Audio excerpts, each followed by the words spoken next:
What's up, guys? Welcome back to Newswave. Yesterday, disaster struck, a highly anticipated release for a Call of Duty game, but this wasn't from Activision, it was actually from the community, but of course Activision made sure none of that was going to happen, and this has now led the community to even call for boycotts of Black Ops 6, but we'll go over all of that here today. Also, we are going to be talking about Dragon Age the Veilguard, as we did get the official release date, which is starting to really fill up that holiday season with a bunch of releases now. And then we're also be going over a bunch of sales that are now live for Nintendo and PlayStation. Actually, some really good games, seeing some steep discounts. So if you guys enjoy these videos, make sure you hit that like button, helps out a ton. And if new here to the Spawn Wave channel, make sure you subscribe down below. And of course, members of the channel do get Newswave early. If you'd like to learn more about that, click the join button down below this video. And we're going to start today with Marvel vs. Capcom Fighting Collection. Now, when this was revealed during that Nintendo Direct, it was out of nowhere, got people very excited because, of course, Marvel vs. Capcom is present in that collection, but we're still waiting for a release date. It appears, though, that an online retailer may have leaked this one early, which we can see this posted up. This is over on The Gamer, who does say that Shop 2 had pre-order listings go live, and this appeared to be a bit early because it is pointing to November 22nd, 2024. That's a bit over 3 months away now, and that is a Friday. So, I mean, that part does line up. We typically expect like a Tuesday or a Friday. Okay, so it's not some weird thing where it's Sunday for some reason. And since we are, of course, going into a week where there's going to be a lot of stuff happening, a bunch of announcements, a bunch of previews, it would make sense that maybe this is at Gamescom with some sort of release date from Capcom. I mean, they could just be in opening night live, they could just push out press releases and announcements and trailers during that week, or even talk to press and just make the announcements. So yes, going into next week, I guess keep an eye out for the Marvel vs. Capcom Fighting Game Collection release date, and we'll see if this November 22nd release is right. Also, speaking of release dates, we're expecting one as well for Indiana Jones, which is, strangely enough, still marked as 2024, despite being in August and that being a big release for not only Microsoft, but also technically Disney and Lucasfilm. Well, it does appear, despite many rumors that were going around over the last 48 hours, it is still targeting 2024. And, well, we can see Insider Gaming here, where they say, according to a preview event that took place this week, Xbox has said that the game is on track to launch in 2024, and that its release date will be announced, go figure, at opening night live at Gamescom. We know that there will be like studio or theater events that'll be taking place for Microsoft, one of which will be centered around Indiana Jones and the Great Circle. I assume they're going to show off just more gameplay and then have that release date there again, which opening night live with Jeff Keighley, they've already talked about Indiana Jones being there, and it does obviously set things up nicely for them to have the release date, which I'm kind of thinking December, like the first week or so. That's like the cutoff, though, for the most part, for big releases. Like, you don't really go much further into December than that first week. And just looking at November and even October right now, as we're going to talk about Dragon Age, it is filling up quite a bit right now, even for Microsoft with things like Call of Duty. So that's kind of where I'm placing it, but I guess we'll find out here in a couple of days. Oh, and we did get some news for Legacy of Kain, just maybe not what people were necessarily expecting. I will say it was genuinely surprising, because you can see the trailer here. We do have a collection coming out, but it's on cartridge, and it's for the Evercade, which, yeah, the thing here, the pushback people had is I don't have an Evercade. Well, that's kind of why they're doing these collections, trying to get you on board for, say, their handheld. Well, this one does have 2 games, and it's from Crystal Dynamics. They have Blood Omen Legacy of Kain and Legacy of Kain Soul Reaver. So 2 games on the cartridge coming in at $24.99. They do have pre-orders going live August 30th, and it's releasing in September. In fact, I saw RGT did have a video going over this, as he got a copy of it early. So if you're curious about it, go check out his video there. But for me, I am kind of waiting for hopefully that remaster collection, because these still do look very true to the original ones. I'm hoping we get a remaster collection that maybe works to modernize controls, visuals, and then puts it out on all different platforms. But until then, at least there's the Evercade collection. And guys, with some of the quick news out of the way, let's get into the bigger stuff. Let's start right away with Activision, as yesterday, people were not happy with them. You may have seen this randomly pop up on places like Twitter, for example, on the timeline, as people were pretty much roasting Activision after coming in at the last minute and cutting down a mod that people have been heavily anticipating for actually quite a while now. This modification, H2 multiplayer mod, has actually been worked on for about a year or so now, but it's really started to take form, and it was set to release today, August 16th. In fact, we can actually see a trailer for it right here that was put out. And the developers say H2M aims to recreate classic Modern Warfare 2 multiplayer while adding a wide variety of maps, new progression, unique camos, remastered weapons, custom attachments, and more. H2M includes remastered versions of every classic MW2 map. But it also features Modern Warfare 2 campaign levels that are retooled as multiplayer spaces. Rounding out the package is every Call of Duty 4 map as well. That totals roughly 50 or so maps. So quite significant in terms of content. They also have a full progression system that you may remember very fondly, say, from Modern Warfare 2 with 70 levels, a bunch of prestiges on top of that. They have kill streaks they added in, tons of weapons, and it was very impressive what they were doing. Even the feel of the game, they were very, very close to Modern Warfare 2. So you're not running and sliding all over the place doing these acrobatic moves. It was more, I used to say, just boots on the ground sort of Call of Duty. And it was still very fast, and the time to kill very, very short. So it was that hectic Call of Duty, again, from 2009. And a lot of this comes from Modern Warfare Remastered. When that was put out, it has multiplayer, kind of. It doesn't work very well, so people were hopeful that when Modern Warfare 2 Remastered came out, that there would be multiplayer. Unfortunately, there was not, and you're still kind of stuck with Modern Warfare Remastered, so a team came together here and developed this mod, and from what I could tell, they didn't take any money, and there was no donations, no Patreon, nothing. They were just putting it together to revive this game and finally give fans in the community what they were asking for, which was Modern Warfare 2 from 2009, fully remastered with multiplayer. And an interesting thing started happening after this news was getting out there and they were showing off their mod. Sales for Modern Warfare Remastered went through the roof. I mean, it went to the top 5 at one point, top selling games on Steam, and it was next to things like Elden Ring, Cyberpunk, Baldur's Gate 3. Here's Modern Warfare Remastered from 2017. Seems strange, right? Well, it was half off, so it was $20, but still, people were buying it. The concurrent player count was spiking. I mean, at one point, it was over at 1,000 players somewhat recently, and a lot of that had to do with the mod being just kind of put out there. It was pre-released for people on places like YouTube and stuff to try and then show off, and that's how I saw some of the footage actually very recently, and it sort of came onto my radar, and I was looking at it okay, maybe I will try this mod out. One problem, Activision also took notice of it, and, well, we can see this posted up from their official account. This is from H2 Multiplayer Mod. Today, our team members received a cease and desist order on behalf of Activision Publishing in relation to the H2M mod project.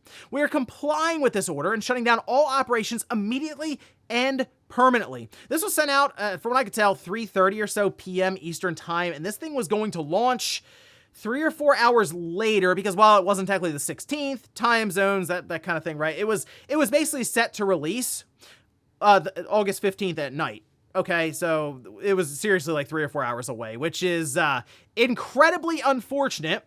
We can see Soar, for example, who was one of the developers for H2 Multiplayer, saying genuinely heartbroken over a year of work from a dedicated group of people working for free to relive a fan favorite Call of Duty. Not a penny earned despite generating thousands of sales for Activision, all to get shut down after people spent their money. I'm sorry, everyone. And yeah, that's the big thing people are noticing. They're like, hold on, you could have shut this down probably a while ago, before we got closer to release and before a lot of people started buying the game. Activision, I'm sure, played into it at least a bit. They obviously had the cease and desist ready to go, probably for a little while now. Like, you know what? Let's see what happens as we get closer. Oh, wow, people are buying the game. Here's the thing, though, on Steam. If you played it for less than 2 hours, you can just refund it. And if you bought the game in anticipation of this mod, even a few days ago, I mean, I would just refund it then. I mean, there's the multiplayer in Modern Warfare Remastered just is not good. There's a reason concurrent player count was below 50. It was impossible to fill a room. It's because the thing barely worked. I should also point this out. You can see that they say, beware anyone trying to pretend to be H2M is not us. We're done. So after this all went out, there were a lot of people or accounts that were posting up GoFundMes or links to apparently the mod that just magically leaked out. And it's like, okay, don't download that file that's less than a megabyte in size. Guess what? It's not H2M. It's probably a keylogger. So yeah, I wouldn't go around downloading any of that stuff. Don't put stuff to the GoFundMe. They're not out there doing any of that. However, I have noticed people out there who are calling for a boycott of Black Ops 6 or just Call of Duty in general. And that's going to be incredibly hard to pull off because we know the mainstream is really what holds up Call of Duty, and many of them probably had no idea of this mod. I mean, we're talking about thousands of people maybe who would have been playing this day one, whereas millions and millions of people rush out and buy Call of Duty every single year or download Warzone, which is completely free. So yeah, I get the sentiment there. It's like, let's hit Activision where it hurts, but they're calling their shot here because they know it's really not going to affect them at all with sales for Black Ops 6, but very unfortunate. And maybe this will show Activision that yes, people want that old school Modern Warfare 2 from 2009 just remastered and working. So the point that people were willing to put this kind of time and effort in to mod and basically recreate your Modern Warfare remaster that's completely broken. But yeah, unfortunate stuff here. I wouldn't necessarily count on this mod ever getting out there. It seems like Activision really came in strong to scare them, and it technically worked. Next up, let's talk about the Plucky Squire, as we did get our release date for this game, and it's one I've been looking forward to for a while with Devolver, who's been showcasing it obviously at their different events, but it has been delayed here and there, and I just think it looks like a very unique game. It does the thing where it's like, oh, it's 2D and then it goes to 3D and the art style changes completely, but also looks like they're going to have all kinds of different puzzles that integrate sort of with the shift in reality and play style. So that could be really cool. But we had a trailer here for it, and they did of course, the fake out where they're showing you 2025, they're showing you January, and okay, all of a sudden it comes together, and oh wait, 2024 was hiding up in the tree. So that was very clever. But yes, we are looking at the release date of September 17th, 2024, so a month away. And it gets better, as we can see on PlayStation Blog. They say Plucky Squire launches on PS5 September 17th as part of PlayStation Plus Extra and Premium. So yeah, if you have Extra or Premium, either one, you'll be able to just go and download the Plucky Squire, which I do have that. So yeah, I guess I'll just go ahead and pick it up there. I do want to eventually get a physical copy of this one, which I believe we're going to have. If not, I'm sure it'll get published at some point, because again, this game looks genuinely interesting, very different from a lot of stuff around it. And it does seem like they had more time. Like they were given the opportunity to delay it, which I know it is annoying when you see something get delayed, but if it really did go into just making the overall game better, I mean, that's great, because again, this looks like something that's going to stand out. Provided it can deliver, I think it could be one of the better games of the year. So keep an eye on Plucky Squire, and if nothing else, if you have PlayStation Plus Extra Premium, maybe download it, give it a try, and see what you think. Next up, let's talk about some big sales that are currently live for both Nintendo and PlayStation. We'll head over here to Nintendo, as they do have their Switch sales and deals page live, and we'll just kind of scroll through. I picked out a few to kind of point out as we go along, starting with Quake and Quake 2 Enhanced. That's $6. Of course, we do know with QuakeCon, Bethesda, they are running sales here for all the different franchises, but Quake 2 Enhanced, $6, Doom Eternal, $10, Doom 64 at $2, Doom 3 at $4. That's incredible. You can get Doom 64 and Doom 3 for $6 total. Awesome titles there too. Hogwarts Legacy Deluxe Edition down to $28, Star Wars Dark Forces Remastered at $20, Roller Coaster Tycoon 3 Complete Edition at $9, Turok Trilogy Bundle, as you figure, that has the 3 Turok games from the N64 all remastered there, $24. Assassin's Creed Anniversary Mega Bundle. I pointed this out because I do like to also show off some of the bundles that you can get here. So for example, this one has 6 different Legacy Assassin's Creed games in there at $40 on the Switch.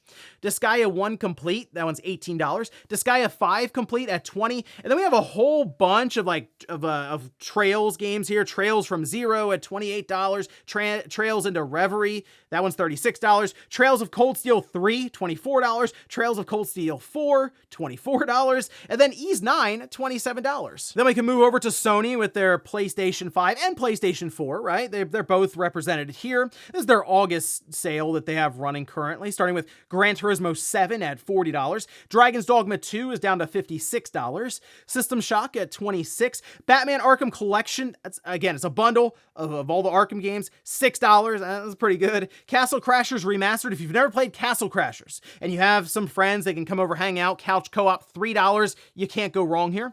Alan Wake Remastered at $10, Bloodborne Complete Edition, because let's be real, we're never getting that remake, $18, TMNT Shredder's Revenge at $17, One Piece Odyssey, $15, Monster Hunter Rise at $10, Alien Isolation, which has actually aged really well. That one at $9 is a good pickup. Sea of Stars at $23. That one I believe is leaving extra premium tier, so if you haven't finished it or you've been curious about it, you're going to end up having to pick it up at some point. Session at $15. Code Vein, $9. Like a Dragon, The Man Who Erased His Name, $25. One Piece World Seeker at $6. Digimon Survive, $15. Guilt, which is the game that was originally like stuck on Stadia, and then they eventually were able to port it off of the streaming platform. That is available right now for $10. And then Valkyrie Profile Lenneth at $12. So overall, some pretty good sales there. Of course, if you spot anything in there you want to point out to help people along to, of course, fill up the backlog that I'm sure is completely empty, make sure you do that down in the comments below. And in our last bit of news, let's talk about Dragon Age the Veilguard, as we did get our release date for it, which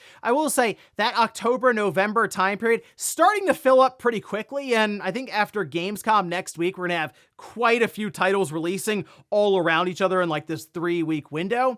But still, we can see the trailer that was released, and Dragon Age the Veilguard is coming out Halloween, October 31st, actually, and there's still a lot of discourse around this game. Most of the gameplay that was shown before, where it looked very action-oriented, although I still think that was kind of early in the game, and it didn't look like you had a lot of options for just combat in general. So we'll see, I guess, as we just get more gameplay, or at this point, we just get closer to release and the thing comes out. I mean, we're, 2.5 months away from it coming out. We did also see the box art for it. This got a lot of mixed reactions.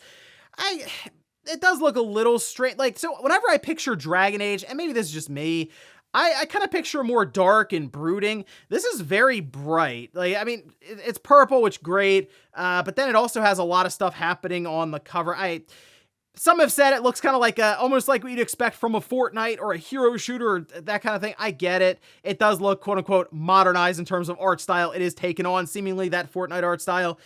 But I don't know, the box art is just a little strange to me personally for a Dragon Age game, especially after seeing something like Dragon Age Inquisition and sort of how that was set up and how that looked.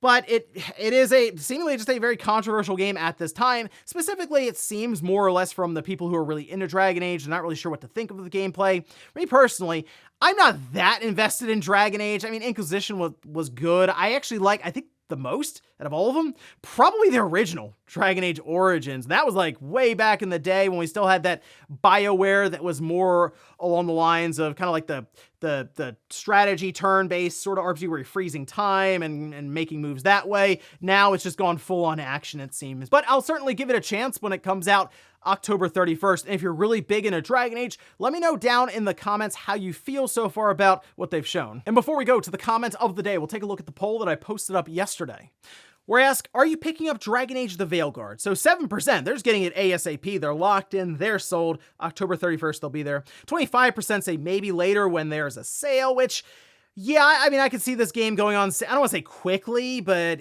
yeah, EA, yeah, they tend to throw stuff on sale if it's not maybe moving off shelves like they'd like it to. So maybe in like the first half of next year, we could see it marked down at least somewhat. Then 68% are just not interested. And again, Dragon Age in general is going to get that reaction. If you've never played one before, you might feel like you're too far behind to really get in now.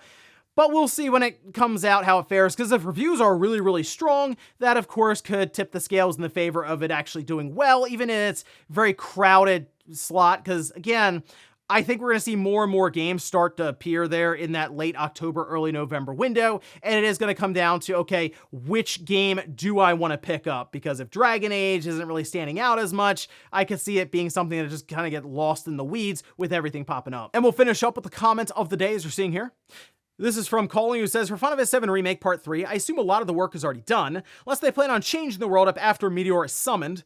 The only locations we haven't seen are Wutai, Mideo, Rocket Town, and endgame dungeons. So the other aspect, one is, you're right, they already have a lot of the assets done, textures, character models, animations. Sure, they can reuse them for the third one, which is what you'd expect, so they can get it out faster and, yes, save money. But the other part, and Square has said this, the developers in interviews, one of the other reasons they were able to get Rebirth out, we'll say quickly for AAA game standards nowadays, is because roughly 80% of the staff that worked on Remake stuck around for Rebirth. So you're not necessarily bringing people up to speed when they get hired on as much. Let's say you lost half the studio, and you have to train and get people familiarized with everything.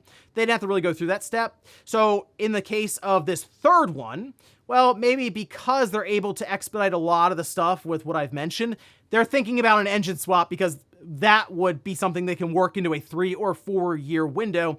My only concern would be that they introduce something that just complicates the whole deal, and then it throws this thing off course, and we end up like a 6 or 7 year dev cycle out of something that should have been almost half the time. So that's kind of the risk they're sort of weighing right now with Unreal Engine 5. Ladies and gentlemen, that's gonna do it here for Newswave. If you enjoyed this video, guys, hit that like button. If not, hit the dislike. Leave comments down below about everything we talked about today. And if you missed yesterday's Newswave, where we talked about some classic titles coming back to the PlayStation, check out the card here. Or maybe you wanted to hear about my favorite retro handheld for 2024 that is actually pretty good in terms of budget. Thanks, guys, for watching. Have a great weekend. I'll see you back here Monday morning, 8 a.m. Eastern Time for Newswave.